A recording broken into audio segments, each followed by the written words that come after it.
Hi everyone, this is Renee Romeo of ReneeRomeo.com. In two previous videos, I've shown you how to frame a wall and hang drywall like a pro.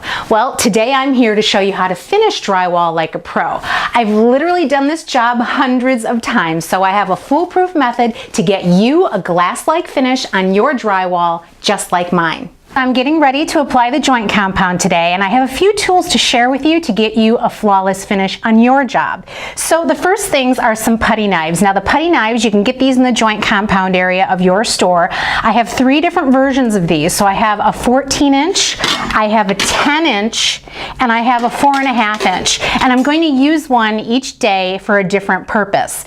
I also have a couple of inside corner tools. One is a large version. You can see that. It's a perfect 90-degree angle, and then I've got a smaller version as well. Honestly, I can't remember which one I like better, so as I go, I'll share that information with you. I also have a large tray for joint compound. Now this is going to be transferred from the bucket into the joint compound tray. It needs to be large enough to accommodate your largest putty knife. So this happens to be probably about 15 inches wide to accommodate my 14-inch putty knife. So you're also going to need some drywall tape. Now what the drywall tape does is it bridges gaps between any two sheets of drywall paneling. It'll take care of patching up any problems you had with corners cracking like I did, or if you have a crack in the drywall that you created as a result of hanging it, it'll take care of bridging the gap for that as well. Now if you don't use drywall tape, you're going to have a very sad looking project, because pretty quickly you're going to notice cracks everywhere that you didn't put your drywall tape. So it's an absolute must and necessity. The drywall tape that I prefer to use is fiberglass mesh tape. The fiberglass mesh tape is so much better than paper tape. Now the reason why paper tape isn't a good option for you, especially as a novice, is because it takes several layers for you to adhere that to your wall. If you use fiberglass mesh tape, which is what I have, the great thing about this is that it's open weave. It allows air to get in, and it's self-adhesive to the wall. Now, with any outside corner like this, you can't simply leave this like this and just put joint compound over the top. If you try to do that, what'll wind up happening is if you bump into it, even with something just minor, you can really create a giant divot in that corner. So you need something to put on that edge, and this is a perforated piece of plastic. It's made especially for going over these outside corners, and it cuts really easily with a utility knife. Now again, these also come with paper and metal. I don't recommend those for a first timer. I don't think that they work out quite as well. This is so much easier to handle. You could just go ahead, cut it very, very easily, and get this the entire length of this entire outside corner, and it's going to make it nice and strong. In order to secure this, I'm just securing this with some drywall screws here and there. So the first thing I'm doing is taking the fiberglass mesh tape and putting it over any gap that I have. So in other words, between wall and wall, wall and ceiling, I'll take the utility knife and trim it off. This is perfectly straddled over this gap, and I'm just going to continue doing this over this entire step. So it's also important to note that you can stop your tape anywhere along the wall you need to make it convenient, and take your next piece and just butt it up next to that one, and do this so you can get all along very long length. And where you get to areas that you might have a chip, you're just going to take some extra tape and you're just going to apply it over that piece to make sure that you're bridging that gap as well. And then you can continue on between panels. And I also like to put the mesh tape over this seam between the drywall and the corner bead. Now I'm using dust control joint compound today. You can use any kind you like, but I really do love this new product of dust control because it really does cut down on the amount of sanding that you need to do. And when you do need to sand, it's going to lay in clumps at the bottom of the wall instead of dust flying everywhere. It really is a wonderful product. So you're just going to take your utility knife, cut off the tab, make sure you get this tab off the top. This is what it looks like. And so you don't need to go ahead and mix this at this point. This is the consistency that it needs to be. I'll load up my tray, cover the bucket in between applications because you don't want it to dry out. So I'm starting with this step because I think this step represents every situation that you'll get into when you're trying to finish your drywall.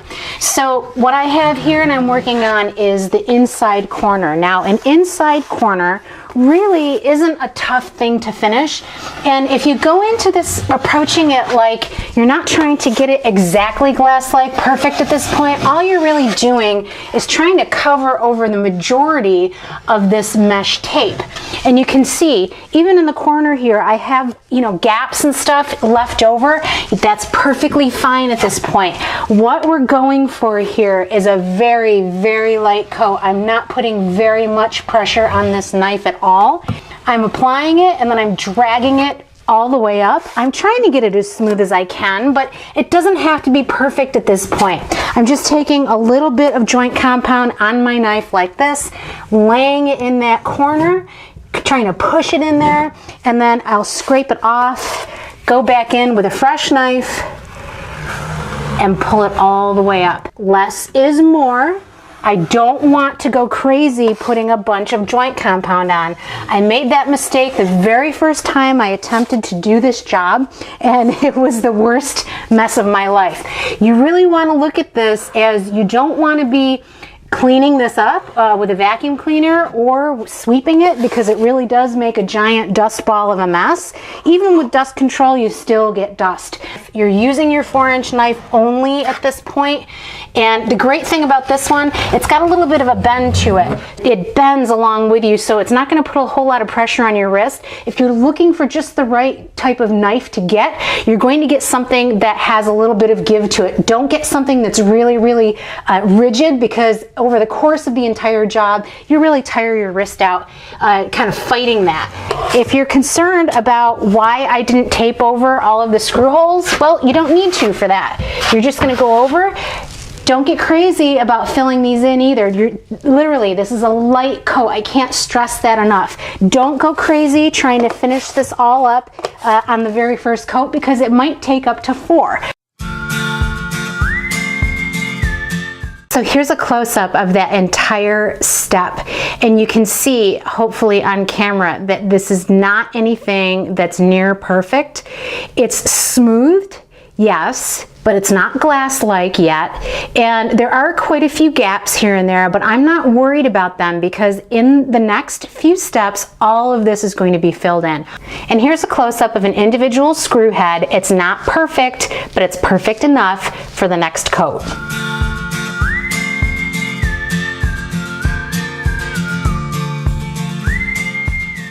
Now that the first coat is applied, I'm turning the heat up just a couple of notches to ensure that it remains warm during the entire drying process.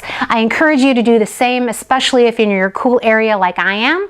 The other thing I'm doing is I'm turning on a fan. Mine happens to be a high velocity ventilator. What this is going to do, it's going to keep the air moving, and in case you have any extra buildup in any corner or crevice, this will make sure that everything is going to dry properly. It's day 2 of applying the joint compound to the walls. It's nice and dry. If I run my hand over the top of this seam, I still feel a divot. And so really the phrase of the day is to keep this nice and light. So in your head, just keep thinking 1/16 of an inch. That's as much thickness as you want to put on this seam the second time around as well as the first time. I have the joint compound tray all loaded up, and you'll see here I loaded up with my 4.5-inch putty knife directly out of the bucket, but I've spread it edge to edge. Because we're using the 10-inch putty knife today, we need to make sure that we grab enough joint compound each and every time we dip our putty knife into the tray. So 1/16 of an inch, really light pressure, just like yesterday. You're going to wind up with a little wider band here,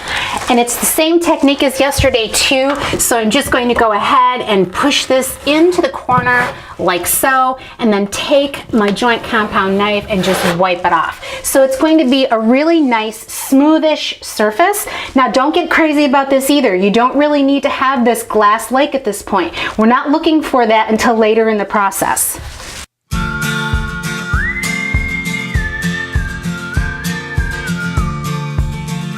I just want to give you a close-up of this corner. This is how I'm leaving it for the night. You can see it's not exactly perfect, but all along the edges on the left-hand side and right-hand side, it's feathered out to 1/16 of an inch. That's exactly what you want, because all the magic happens in coat number 3 tomorrow.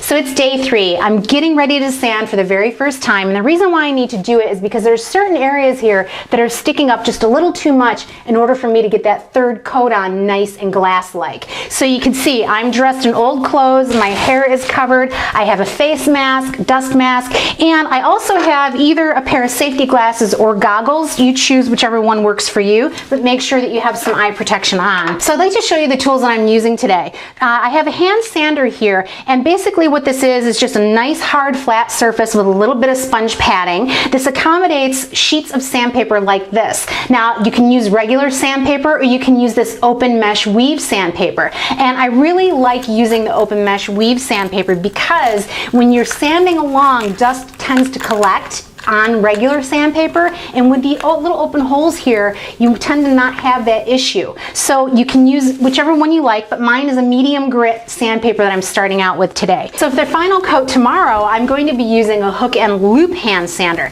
Now this is really great. It's a nice invention. They put a hook and loop closure on the back of a piece of sandpaper, and all you do is just pop it on and you're ready to go. This one happens to be a fine grit, but today we're using medium grit. But please, at all costs, avoid a sponge like this. It is not rigid. It will not give you a glass-like finish. So 2 last things. First, you really need a light like this. Mine happens to be LED. What I'm doing with this is I'm setting it at the base of the floor and I'm shining it all along this entire wall surface. Now what that's going to do, it's going to illuminate any area that's sticking up that I need to address with the sandpaper. And you really do need this in order to get a glass-like finish on your wall too. Now I've also put up a clear plastic sheet between my unfinished area and my finished area of the basement. That's going to eliminate most of the cleanup that I'm going to have in my finished space as a result of dust flying around this area. If you have the same situation, put up some plastic. It's going to save you all kinds of time in cleanup. Here is my sanding technique for a glass-like finish. I'm laying the sanding tool flat against the wall during the entire process. I'm using nice, even pressure and stopping every so often to run my hand over the area to make sure that all the high spots are sanded flat and even. What I'm not doing is applying pressure to one side of the tool or the other. That will surely create divots where you don't want them. So now that I finished sanding, I'm ready to put on the third coat. If I run my hand over the top of this seam after sanding, there's a very slight divot in this. And that's the beauty of doing this in 1/16 of an inch coats. If you do it a little bit at a time, you're not removing a whole lot of product. That sanding only took me about 30 minutes, and I've got about 20 feet of wall that I needed to sand. Now this is also the coat where I break out this corner tool, and I'm using the larger one. That's the one that I like. So I'd say it's about 4 inches on either side. But first, I need to lay out some joint compound with my 14-inch blade. And what I'm going to do is simply take it, it's pretty clean, and I'm just going to drag it along with pressure. Now you do need pressure for this in order to get a nice clean edge, but you can see just how gorgeous that turns out. Then with light pressure, very light pressure, you're just going to feather this out until I get rid of all the little divots here and there. Now I want you to see how wide this is when I put it on. It's that wide. This is where all the magic happens. You do need to put some pressure on this in order to get it feathered to the edges. So when you have product left over on the corners like this, again, you're just going to feather this out, because if you don't, then you're going to wind up sanding it off in the next step. I wanted to show you before I left this for the night to dry. I have a lot of lumps. I still have areas with divots. Don't worry about these areas. They're going to be taken care of tomorrow in the next sanding. It's day 2 of sanding, and it's looking really great. You'll see I have my light set up shining on the wall. The plastic is rehung again, and I also have 2 forms of sandpaper here. So the one that I told you about yesterday, the Velcro version, which is the fine grit sandpaper, that's what I'm mostly going to be using today. But if I come across some higher areas that need to come down rather quickly, I'm going to revert back to that medium grit sandpaper with the open weave. So just like yesterday, I'm grabbing the sandpaper and I'm just raking it over the top of the surface nice and flat. Now the great thing about this is that it's just going to take all of this down pretty quickly. And you'll see it's falling in a nice little stream here. It's going to wind up being a really glass-like surface after I get done today. But you are going to have certain areas here and there that still need to be filled in. areas like this, and hopefully you can see this on camera, this is an area that has a small little divot in it. I'm just going to take care of that really quickly after I get done sanding. And really here, what we're trying to do is keep this nice and flat against that surface because we want to make sure that this is a glass-like finish. And I'm ready to put on my fourth and final coat. I've already started, and what I've done here is I vacuumed the walls. Yes, I vacuumed the walls. It's either a shop vac or an old vacuum cleaner because drywall dust is so fine that it'll clog up your vacuum cleaner and actually ruin it. So don't use a good vacuum cleaner for that purpose. And what I've done here is I've actually exposed all of the divots that are left behind from my sanding. So what I'm going to do here is I've just got my 4.5-inch putty knife. I've got my 14-inch putty knife too. So you can go ahead and you can, anywhere you see a divot, you can fill it in. So because these two seams are so close together, it actually created a little bit of a divot between the two. And what I'd like to do at this point is to take the 14-inch knife and fill it in ever so slightly, so that way I get a nice transition between the corner and this next seam. So I'm just doing the same thing all over again. Literally 1/16 of an inch of product. This is going to dry really fast, so I will actually be able to go ahead and prime this wall tonight. This is all you're going to do on the fourth coat. Literally a very, very light coating here. It's just going to take care of any transitions and any divots that are tiny. So this is really quick and easy. Well, the wall is all primed and ready for paint, and you can see here that fourth and final coat, which took me about 15 minutes to sand off, did a beautiful job. I have a nice crisp corner. I have a beautiful transition. When I close my eyes, I run my hand over the top of it, feels just like glass. So if you take these simple steps to finishing your drywall, you're going to get the exact same results that I did. This is a beautiful professional job. This is Renee Romeo of ReneeRomeo.com. Thank you so much for watching this video, and if this video helped you out in any way, please share it with friends and family. They might have similar issues too, and whenever possible, please like, share, subscribe, and follow. And if you go to my website, ReneeRomeo.com, you can find similar projects to this under my construction playlist.